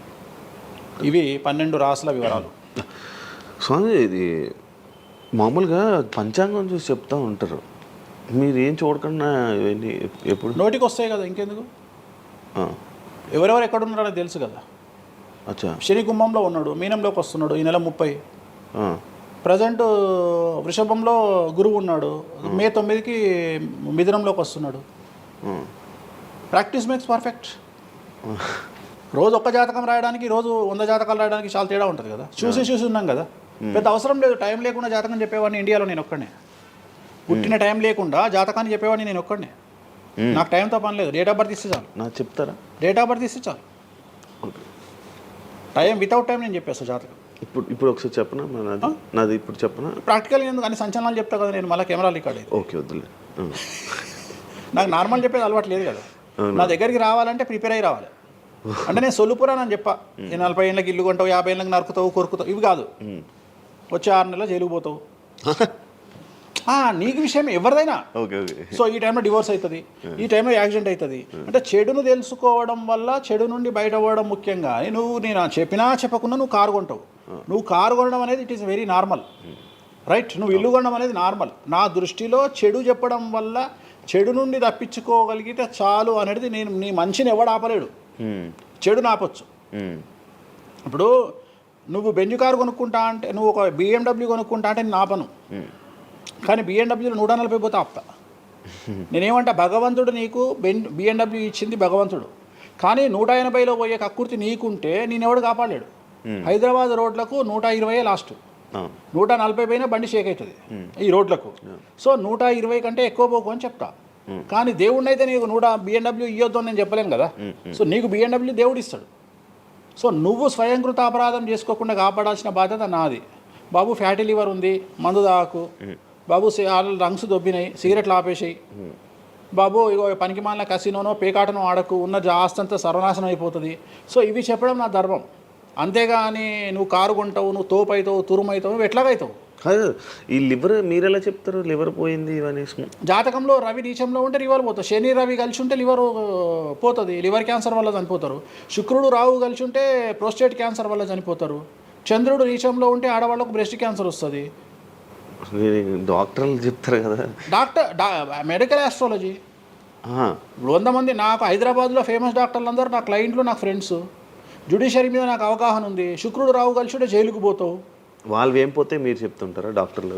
డాక్టర్లు ఇప్పుడు నువ్వు డాక్టరు, నువ్వు నాకు ఏం అడుగుతావు అంటే, నీ క్లయింట్ డేట్ ఆఫ్ బర్త్ నాకు ఇచ్చి నువ్వు నన్ను అడుగుతావు ఈయనకి ఏ క్యాన్సర్ వచ్చే అవకాశం ఉంది అంటే నేను ఒక 3 ఆప్షన్లు చెప్తా. 3 ఆప్షన్ చెప్పినాక నీకు క్లారిటీ వస్తుంది. నేను చెప్తా ఆయనకు ప్రోస్టేట్ క్యాన్సర్ వస్తుంది అని చెప్తా. ఎస్ ప్రోస్టేట్ క్యాన్సరే స్టేజ్ 2లో ఉన్నాడు అని చెప్తావు. ఆయన చెప్తాడు. చెప్పినాక ఈయన ఎన్ని రోజులు బతుకుతాడు డాక్టర్ స్వామి గారు అని అడిగితే నేను ఆయన డేట్ ఆఫ్ బర్త్ని బేస్ చేసుకొని ఇక ఇన్ని రోజులు బతుకుతాడు అని చెప్తా. సో ట్రీట్మెంట్ వల్ల ఈయనకి ఏమైనా బెనిఫిట్ అయ్యే అవకాశం ఉందా అని అడుగుతాడు. అంటే అవుతుంది అని చెప్తా. ఎన్ని రోజులు బతుకుతాడు, ఇన్ని రోజులు బతుకుతాడు ట్రీట్మెంట్ చేస్తే. సో మేమిద్దరం కమ్యూనికేట్ చేసుకుంటాం. అంటే డాక్టర్కు నా మీద ఉండే నమ్మకం వల్ల నడుస్తుంది అది. అట్లనే జ్యుడిషియరీ విషయం ఉంది. జ్యుడిషియరీలో ఇప్పుడు ఉదాహరణ ఈడీ కేసు ఉంది, ఎవరి మీద జైలుకు పోయిండు. సో ఈడీ కేసులో బెయిల్ దొరకడం చాలా కష్టం. సో నేను బెయిల్ రావడానికి పూజలు చేస్తాను. దానికి కారాగార దోష నివారణ పూజ అని ఉంటుంది. సో ఆ పూజ చేయడం ద్వారా వాళ్ళకి తొందరగా బెయిల్ వస్తుంది. సో దీని మీద అవగాహన ఉండాలంటే జ్యుడిషియరీ మీద అవగాహన ఉండాలి. సో అందుకని నాకున్న సర్కిల్లో నేను ప్రతి విషయాన్ని మాట్లాడతా. నాకు ఏం అలవాటు, రైతుతో మాట్లాడతా. రైతు సబ్జెక్టు జుడిషియరీ జడ్జి కనిపిస్తే జడ్జితో జుడిషియరీ సబ్జెక్టు మాట్లాడతా. ఏసీపీ కనిపిస్తే ఆయనతో లీగల్ సబ్జెక్టులు మాట్లాడతా. డాక్టర్ కనిపిస్తే గైనకాలజిస్ట్తో గైనకాలజీ మాట్లాడతా. ఇప్పుడు ఉదాహరణ, నువ్వు ఇంత మాట్లాడుతున్నావు, నీకు అమ్మాయిల గురించి అవగాహన లేదు, అమ్మాయిల నెలసరి మీద నీకు అవగాహన లేదు. నాకు పూర్తి అవగాహన ఉంది. నా తల్లి, చెల్లి, అత్త, బిడ్డ అందరికీ సంబంధించి 4 రోజులు ఎందుకు టెన్షన్లో ఉంటారో నాకు తెలుసు. నెలసరిలో వాళ్ళని డిస్టర్బ్ నేను చెయ్యను. నా పెళ్ళం నా మీద అరిచినా మూసుకొని కూర్చుంటా, అంతేగాని విడాకులు ఇస్తాను బెదిరియా. అట్లనే డ్యాన్స్ చేసే అమ్మాయికి ఎన్ని కష్టాలు ఉంటాయి. ఒక హీరోయిన్ గురించి చాలా మాట్లాడుకుంటాం. డేట్లో ఉండే హీరోయిన్ డ్యాన్స్ చేయాలంటే ఎంత కష్టం, తనకు కంఫర్టబుల్ జోన్లో ఉండదు ఫిజికల్గా. సో అట్లాంటి అమ్మాయిల గురించి, వాళ్ళ కష్టాల గురించి నాకు తెలుసు. అలాగే పీసీఓడి, పీసీఓఎస్ అంటే ఏందో నాకు తెలుసు. సో హార్మోన్ ఇన్బ్యాలెన్స్ ఎందుకు వస్తుందో నాకు తెలుసు. వాళ్ళకు గడ్డాలు మీసాలు ఎందుకు వస్తాయో నాకు తెలుసు. వాళ్ళకు థైరాయిడ్ ప్రాబ్లమ్స్ ఎందుకు వస్తాయో నాకు తెలుసు. ఏ జాతకంలో ఏ గ్రహం ఎక్కడ ఉంటే ఎలా ఉంటుందో నాకు తెలుసు. అల్లు అర్జున్ లాంటి తోపు తురుము జైలుకి ఎందుకు పోయిండో నాకు తెలుసు. రేవంత్ రెడ్డి సీఎం ఎందుకు అయ్యిండో నాకు తెలుసు. రైట్, మీకు సూపర్ స్టారే కనిపిస్తున్న హీరో తెలుసు, కానీ సినిమాలు లేక సూసైడ్ చేసుకోవడానికి సిద్ధంగా ఉన్న హీరో నాకు కనిపిస్తాడు. అర్థమైందా? మీకు సూపర్ స్టార్ హీరోయిన్ కనిపిస్తుంది, కానీ ప్రేమ పేరుతో ఉన్న సొమ్మంతా తీసుకుపోయి మగవాడికి పెట్టి అడుగు తింటున్న హీరోయిన్ నాకు కనిపిస్తుంది. సో నాకు నెత్తిలో గ్రహాలు కనిపిస్తాయి తప్ప మనుషులు కనిపించరు. శివ అనే వ్యక్తి నాకు కనిపించడు. శివ నెత్తిలో ఉండే 9 గ్రహాలే కనిపిస్తాయి నాకు.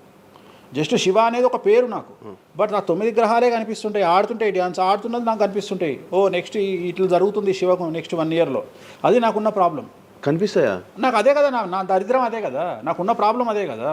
సో నాకు నీ జాతకం ఏందో నాకు కనిపిస్తుంటుంది తర్వాత. అందువల్లనే అట్లా ఆపుకోలేక నోటి దురద వల్ల తొందరపాటు చెప్పే ఇట్లకి వచ్చిన. అందుకనే ఆపుకుంటున్న వాటిని. అది ఇప్పుడు నా చూసి అంటే చెప్పేస్తారు, మొత్తం కనిపిస్తున్నాయి. అది ఏదో మన సినిమాలో ఉంటుంది, ఆయనకి మొత్తం ఇక్కడ రాత కనిపిస్తుంటుంది. భగవంతుని దయా అంతే. Okay done. థ్యాంక్ యూ స్వామి గారు. టైం లేక మనం తక్కువ తప్పకుండా మళ్ళీ త్వరలో 4-5 నెలల్లో మళ్ళీ మంచిగా చేద్దాం, మళ్ళీ కలిసి మళ్ళీ మాట్లాడదాం. Thank you so much interview ఇచ్చిన. మరొకసారి ప్రేక్షకులకు శ్రీ విశ్వావసునామ సంవత్సర ఉగాది శుభాకాంక్షలు. ఈ సంవత్సరం అంతా శ్రీ వెంకటేశ్వర స్వామి వారి అనుగ్రహంతో మీకు అన్ని శుభాలే జరగాలని కోరుకుంటూ ఓం నమో Venkateshayya. Thank you so much. చూసారు కదా ఇంటర్వ్యూ. ఇంకో గెస్ట్తో మళ్ళీ మీ ముందుకు వస్తాం. అంతవరకు సీ. బాయ్.